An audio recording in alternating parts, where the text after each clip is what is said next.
Fala galera, Kleber Gil de volta aqui na Sala Vista, na verdade de volta para 1994, da onde saíram alguns dos melhores e dos mais clássicos filmes do cinema. Vou provar para vocês que 94 é um ano inesquecível do cinema, saiu muita coisa legal. Já falei aqui sobre 1999, então vamos fazer essa volta mais ainda no passado aí. Antes de eu começar aqui essa visita aos clássicos, se você é novo aqui no canal, não esqueça de deixar aqui a sua inscrição para realmente você acompanhar os próximos vídeos. Se você é antigo, deixa o like aqui, assine o sininho, enfim, faça tudo que for possível aí pro YouTube saber que você quer esse conteúdo. Eu vejo muita gente aqui falar que, poxa, não recebi esse conteúdo, achei que você não tava nem lançando vídeo, etc. Então, deixa aqui, participe, se engaje com o vídeo pro YouTube saber que você quer receber esse conteúdo. Então vamos lá, o ano era 1994, aconteciam várias coisas, né? Lançamento do Donkey Kong Country clássico, lançamento do PlayStation, né? Começaria ali a era do PlayStation. A gente teve ali a Copa de 94, o Brasil sendo campeão em 94. Perdemos o grande ídolo Ayrton Senna, né? Teve o Mandela sendo eleito presidente, o Brasil começou a usar o real como moeda, enfim. Muitas coisas aconteceram, entre elas lançamentos que eu tenho certeza absoluta que mesmo que você tenha nascido ali depois de 94 ou que fosse muito pequeno naquela época, era o meu caso, você lembra desses filmes com muito carinho porque depois eles fizeram muita carreira em videolocadora, em televisão e etc. Eu vou começar aqui por Velocidade Máxima, um filmaço, né, que é onde aquele terrorista instala uma bomba num ônibus que circula lá por Los Angeles e a única forma dessa bomba não estourar é a motorista não deixar esse ônibus trafegar a uma velocidade menor do que 80 km por hora enquanto um policial vai auxiliando ela ali. Assim, um dos grandes clássicos de 94, um filme que entrou para a história dos filmes de ação, né? Ali Sandra Bullock e Keanu Reeves literalmente imparáveis, porque eles realmente estavam no auge, explodindo em carisma. É um filme frenético, é um filme com suspense, que ele é redondo no que ele tem que ser em termos de filme de ação. Eu gosto demais das reviravoltas de roteiro que tem dentro desse filme, da forma como eles filmam a ação, da forma como eles filmam o ônibus trafegando ali pela cidade, que eles dão aquela impressão de que ele realmente tem pouco espaço para trafegar por ali. É muito louco, literalmente. Ótima direção lá do Jan de Bont, que também é responsável pela continuação lá no barco, né? Nem tudo você consegue fazer tão bem assim, né? Ele vai de um filmaço pra um filme, né?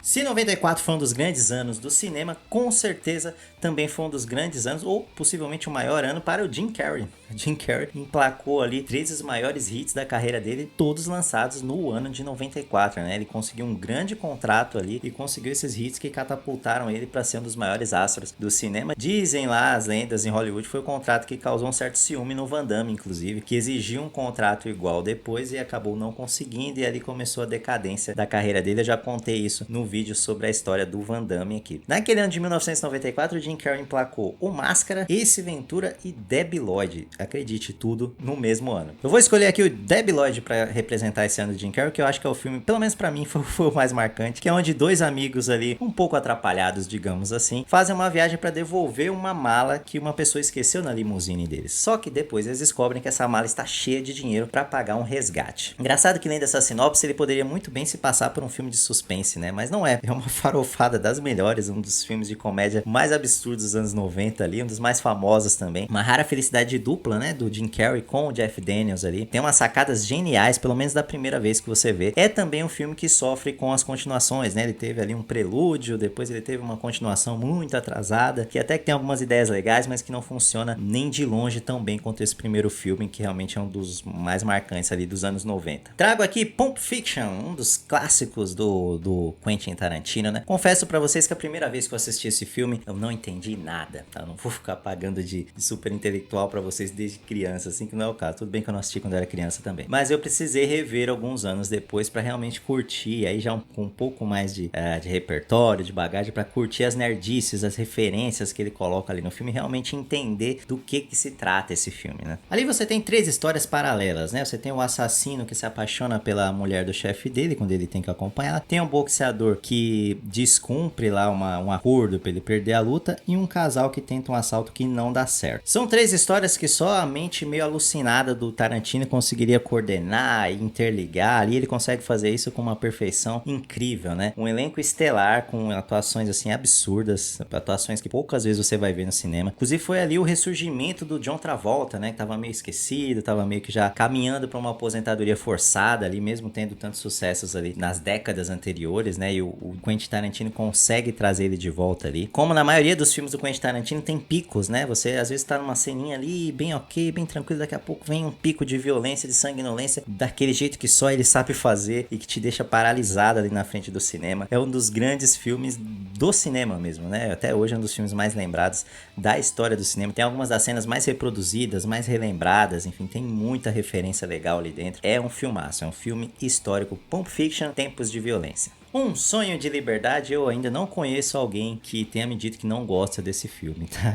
Até por isso talvez ele seja, acho que ele ainda é a maior nota de um filme lá no IMDb. Nesse filme aqui o Andy é condenado a 2 prisões perpétuas seguidas pela morte lá da ex-esposa dele e do amante. Porém, só ele sabe que ele não cometeu esse crime e durante 19 anos ele passa ali na cadeia, vivendo as lamúrias da prisão, enfim, convivendo com outros presos, aprendendo sobre a vida dos outros presos, lidando com os carcereiros, enfim, construindo toda uma vida ali em torno dessa condenação injusta e dessa vontade de fugir dali. Aqui um diamante, uma pérolazinha de 94, né? Um dos grandes filmes ali sobre qualquer aspecto que você avalie, tá? A interpretação, Morgan Freeman, Tim Robbins, talvez um dos melhores filmes da carreira deles. A direção ali do Frank Drebin, perfeita, ele que viria inclusive a dirigir depois A Espera de um Milagre, né? Outro filme sobre prisão que também é bastante tocante, enfim. Que é um filme sobre justiça, sobre envelhecimento, sobre amizade, sobre prisão. Certamente é um dos melhores filmes sobre prisão que você vai ver aí, né? Em qualquer lista de filmes sobre prisão, em qualquer lista de filmes de todos os gêneros ali. Um Sonho de Liberdade é realmente um dos grandes filmes daquele ano. Antes de eu ir para o primeiro lugar, eu vou fazer uma lista de menções honrosas aqui, porque obviamente que eu não poderia representar um ano inteiro tão bom como esse com 5 filmes. E vocês vão perceber que essa lista tá com filmes de temática um pouco mais adulta, enfim. Então por isso eu vou começar com um filme que não poderia ficar de fora de uma lista de 94, não ficará, que é o Rei Leão.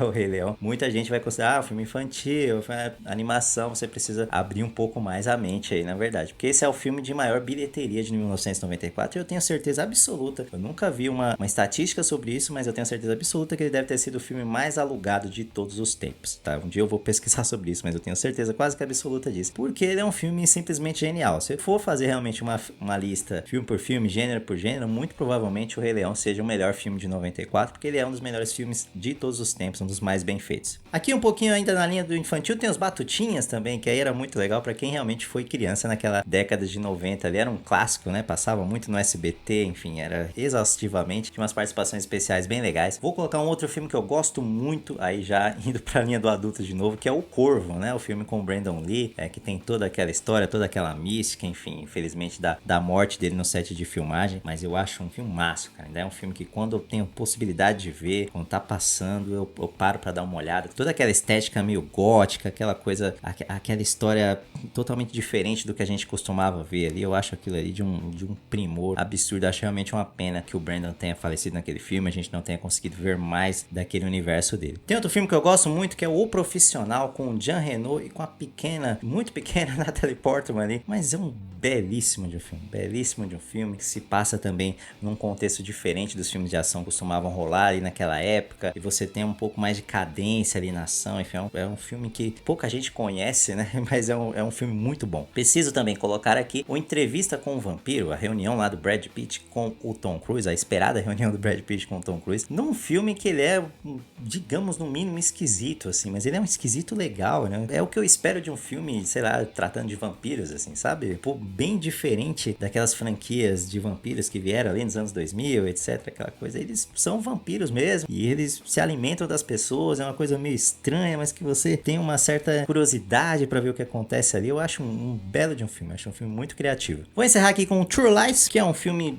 de ação megalomaníaco do Schwarzenegger, com cavalo, com míssil, com não sei o que, era muito legal, né? Ele com a Jamie Lee Curtis ali, direção do James Cameron, enfim, sensacional. E um filme que eu gosto muito também, que acho que é menos conhecido aí, que é o Ed Wood, que é um filme com o Johnny Depp, com direção do Tim Burton, que conta a história ali de um diretor que é considerado o pior diretor do cinema de todos os tempos, enfim, faz umas coisas bem freak lá, mas eles conseguem traduzir nesse filme aquela coisa de você conhecer bastidores de cinema de uma forma muito gostosa, uma forma que o Tim Burton sabe fazer muito bem. E aqui, chegando ao encerramento do nosso vídeo, Forrest Gump, o contador de histórias, um daqueles filmes que não entrou só para a história de 1994, como entrou para a história do cinema também, né? Um filme que saiu lá com 6 Oscars, que até hoje é referenciado quase todos os anos ali no Oscar, tem alguma homenagem, enfim, sempre, todo ano tem algum filme que fala alguma coisa sobre Forrest Gump, e que foi o filme que deu o segundo Oscar consecutivo para o Tom Hanks naquele ano ali, o que é uma coisa bem impressionante também. Esse filme é aquela história que a maioria das pessoas já conhece, né? 40 anos de história dos Estados Unidos sendo contadas através da lente do Forrest Gump, que é um cara com QI mais baixo ali, etc, mas que por alguma coincidência do destino acabou participando de vários momentos históricos da história dos Estados Unidos. Hoje, tudo que foi feito nesse filme parece um pouco fácil até, né? Tudo que foi colocado ali, como você consegue inserir alguém num vídeo antigo, etc. Mas pense que isso foi feito com perfeição em 1994, lá pelo Robert Zemeckis, que é um diretor histórico, né, de Volta para o Futuro. Os caras fizeram uma coisa absurda ali. Os caras conseguiram em 1994 colocar o Tom Hanks em alguns vídeos super antigos ali de uma forma extremamente realista. Não venha você me falar que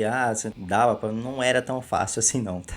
Não foi à toa que ele causou tanto impacto assim. E hoje realmente é tudo muito simples de fazer, né? Você pode inclusive, podiam colocar um Tom Hanks em CGI. Hoje tem cena que você nem percebe que o ator tá em CGI, ele, né? Tem uma cena lá do Logan que o Logan tá dirigindo, muita gente não sabe que foi CGI, foi CGI. Hoje eles poderiam fazer isso, mas naquela época não dava pra fazer. Então é tudo muito impressionante. Tinha um roteiro que costura tudo de uma forma invejável, assim, né? Pra quem já estudou roteiro e dá uma olhada no roteiro do Forrest Gump ali, você fala, cara, os caras são geniais. A forma como eles costuram as coisas ali é genial. É cinema sendo cinema na verdadeira essência da palavra. Por isso aí o Forrest Gump é, pra mim, o filme mais marcante de 94. E é isso aí, pessoal. Esse foi o nosso vídeo sobre 1994 no cinema. Se vocês curtiram esse tema, deixa aqui nos comentários sugestões de outros anos para eu comentar aqui.